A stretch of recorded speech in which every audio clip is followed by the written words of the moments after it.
News reports are out that squad member Ilhan Omar really did marry her brother. Bernie Sanders continues to lead the field of Democrat presidential candidates, and Michael Bloomberg's big debut didn't go quite as planned. All that and more. I'm Bobby Eberle. This is a 13-minute news hour. God bless the United States of America.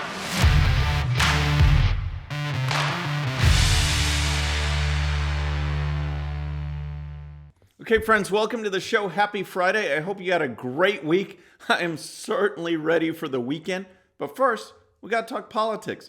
There's a lot going on this week. We've had debates. We had Bloomberg. We've got Ilhan Omar, and we'll get to her in a minute. But first, I want to talk about Bernie Sanders, because despite the fact that he's getting attacked by just about everyone, the media, the establishment Democrats, just about everyone, he continues to lead. Okay, he came out of the debate, he continues to lead, and as long as this Democrat field stays fairly large, he's going to continue to rack up delegates and move his way on to the convention and possibly the nomination. Here's a report from the Washington Times. Senator Bernie Sanders appears to have hit a ceiling of support, with polls and early results showing him struggling to top the 30% of the vote in most states. Yet that may be more than enough to win the Democratic nomination this year. So as long as the rest of the field remains large and fractured, Mr. Sanders will be able to pick up wins in states with a plurality of the vote. As long as there's no single opponent matching him win for win, he will emerge with the most delegates at the end. So what does that mean? That means that as long as his popularity stays above the rest, by a decent margin, this 30%, then you don't have to win the majority in these primary states. You just have to get the plurality, and then you get most of the delegates. So as long as he keeps getting most of the delegates, he's going to keep on going and rack them up, while the others are fractured and splintered, getting maybe zero, but just a much smaller number until they can either unite or people drop out. And here's more from the Washington Times. Just 2 races in, there's a growing concern among Mr. Sanders' opponents that the self-described socialist is little more than 2 weeks away from taking an insurmountable lead. Michael Bloomberg's campaign sounded the alarm in a memo this week, crunching the polling numbers and concluding that as long as former Vice President Joe Biden, former South Bend Mayor Pete Buttigieg, and Senator Amy Klobuchar are all in the race, along with Mr. Bloomberg, on March 3rd, when a third of all pledged delegates will be decided, they'll divide the non-Sanders vote. If that happens, the Bloomberg team says Mr. Sanders will emerge from that Super Tuesday slate of contests with 720 new delegates, or more than the others combined. So what you need to realize from these, to Bloomberg's point, 15%. You need to remember 15%. That's the magic number, because in these primaries, the states allocate delegates based on whether the candidate can at least get 15%, either statewide or in a congressional district, depending on the states determine their procedures. But if you don't get 15%, you come away with zero. And that rest of the margin is allocated among the candidates who do get it. So if they're fractured, people say, oh yeah, well, if a vote that doesn't go for Sanders, that goes for someone else, that's okay. It's a less vote for him. That doesn't work here, because you have to get the 15% threshold. So if candidates are splitting and they're getting 14%, 13% of the vote, they come away with zero. Sanders just adds those up. He just adds those to his total and keeps on going. So the key for the Democrats is who is going to emerge as the centrist or establishment choice. It was Joe Biden. He was the one. He started falling. People looked at Pete Buttigieg. Every time he rises, he then falls. So the big person, the big focus is, of course, Michael Bloomberg. And up until now, he's been spending millions of dollars on television ads portraying the image that he can control, that he can portray out there. He's avoiding interviews. He hasn't been talking to the media. So it's just the Michael Bloomberg that you see in the commercials. Well, that was until Wednesday night when he had his debate debut, and it was terrible. Absolutely the worst case scenario. Everyone piled on. Everyone attacked him. And it was just, well, it was terrible because I had to watch the whole debate. but it was fun seeing it taken to Michael Bloomberg. Here's a sample. Let's put forward somebody who's actually a Democrat. Look, we shouldn't have to choose between one candidate who wants to burn this party down and another candidate who wants to buy this party out. So that was Mayor Pete. Then Joe Biden, he got into the mix. And here he's talking to Bloomberg about the stop and frisk policy that Bloomberg employed, but then, recently denounced. This idea that he figured out it was a bad idea. He figured out it was a bad idea after we sent in monitors and said it must stop. Even then, he continued the policy.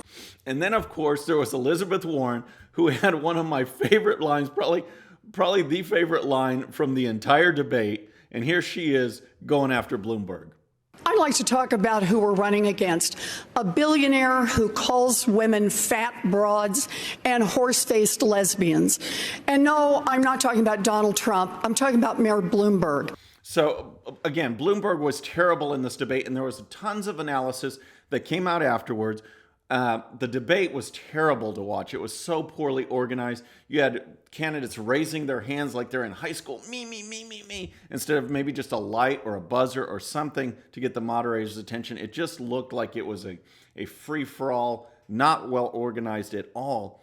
But a lot of the pundits coming out were saying that Warren was on. She won. She was strong, basically saying that she was the sole winner of the debate. And I'm really interested to see anyone who's gotten the reports or watched the debate. Please join in the comments and let me know what you think, because I see it a little bit differently. I see part of that is a desperation from the media wanting to have anybody but Sanders. Okay, like I said in this lead-in, they were looking at Bloomberg as the establishment choice. He was terrible. So what are they going to do? So there was a group of winners, a group of people that did well. And if it can't be Sanders, if Sanders is absolutely the guy we can't have, well, let's say Warren is. Because if people are going to go left, or they're going to vote for Medicare for all, we would rather have Warren than Bernie Sanders. Because although she did well, I don't think she was the clear winner. The clear winner was obviously Donald Trump. He's the one that stood out because these people are all terrible.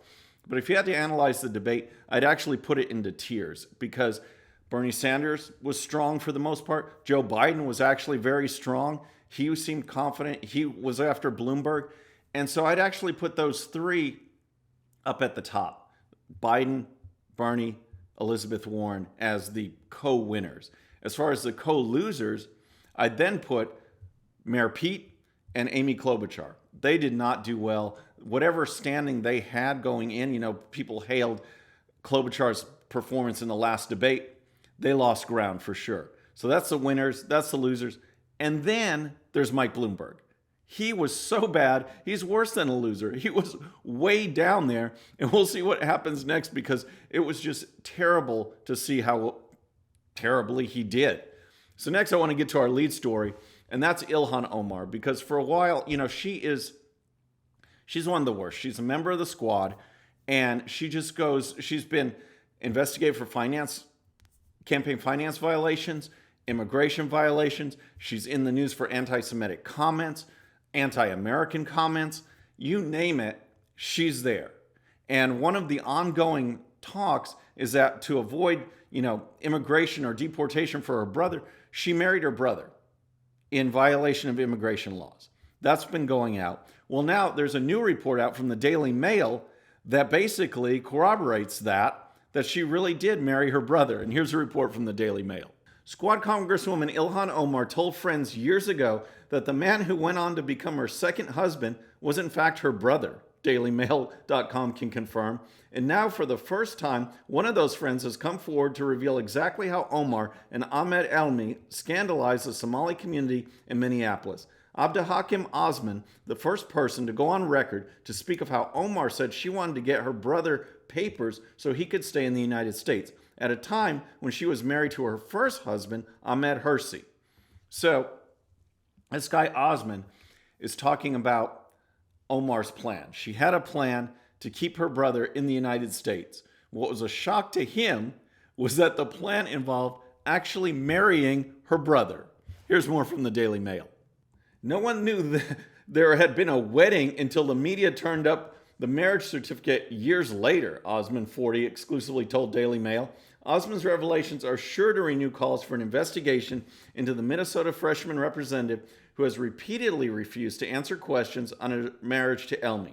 She originally said the idea that the spouses were also siblings were baseless, absurd rumors, accusing journalists of Islamophobia, but has since stayed quiet. So it's just amazing.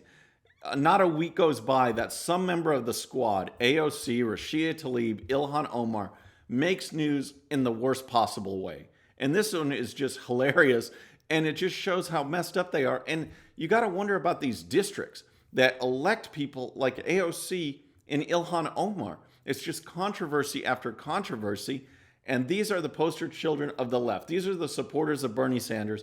This shows how far left the Democrats have gone, and centrist Democrats, those that feel they are without a party, are definitely going to be in play for House races, presidential race come November. So now finally, we want to wrap up the show. It's Friday. It's not going to be a Friday unless we have our segment, Do You Have a Relaxed Brain? I got what you call a relaxed brain. So first, I gotta address Michael Bloomberg again, because if you get smoked in a debate or anything like that, the best thing to do is just move on. Just move on. Go to the next rally, go to the next event, prep for the next debate, hold a fundraiser, do something to make yourself, put yourself in a better light and move on from that. Instead, yesterday, Bloomberg puts up a little video that's just weird, trying to promote his performance in the debate. He put up this tweet and it says, "Anyone?" And here's the video that's included in that tweet. I'm the only one here that I think that's ever started a business. Is that fair?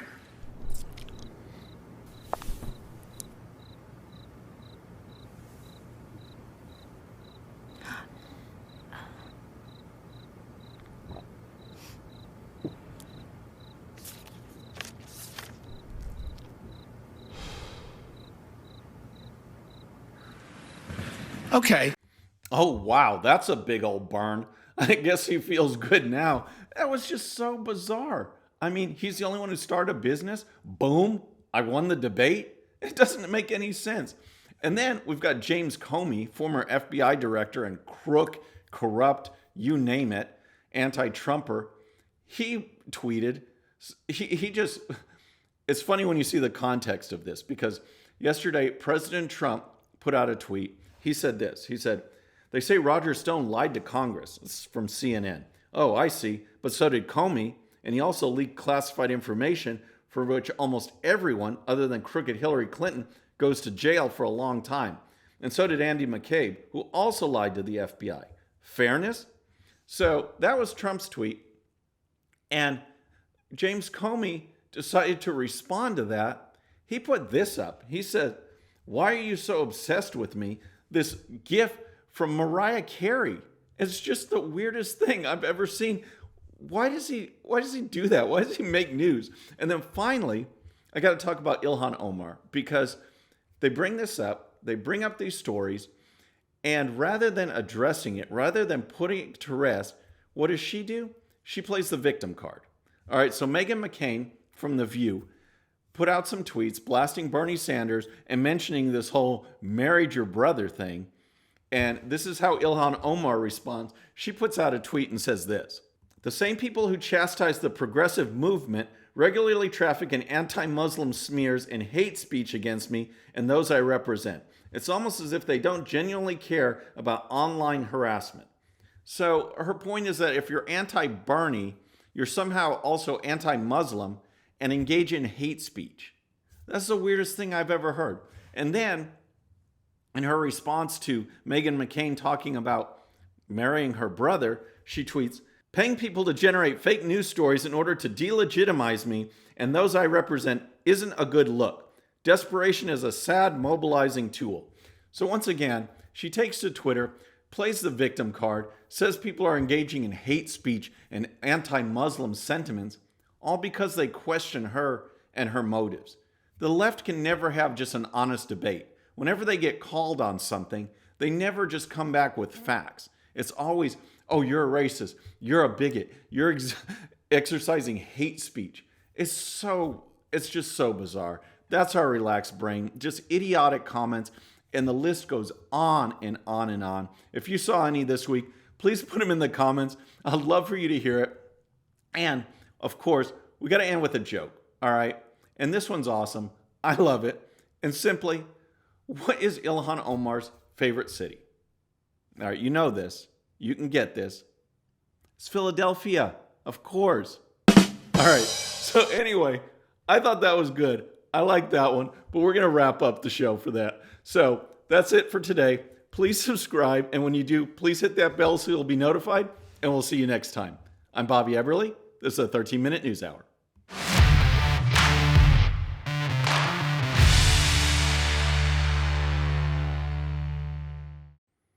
Okay, friends, just a little reminder before you go, and no, this does not count against my 13 minutes.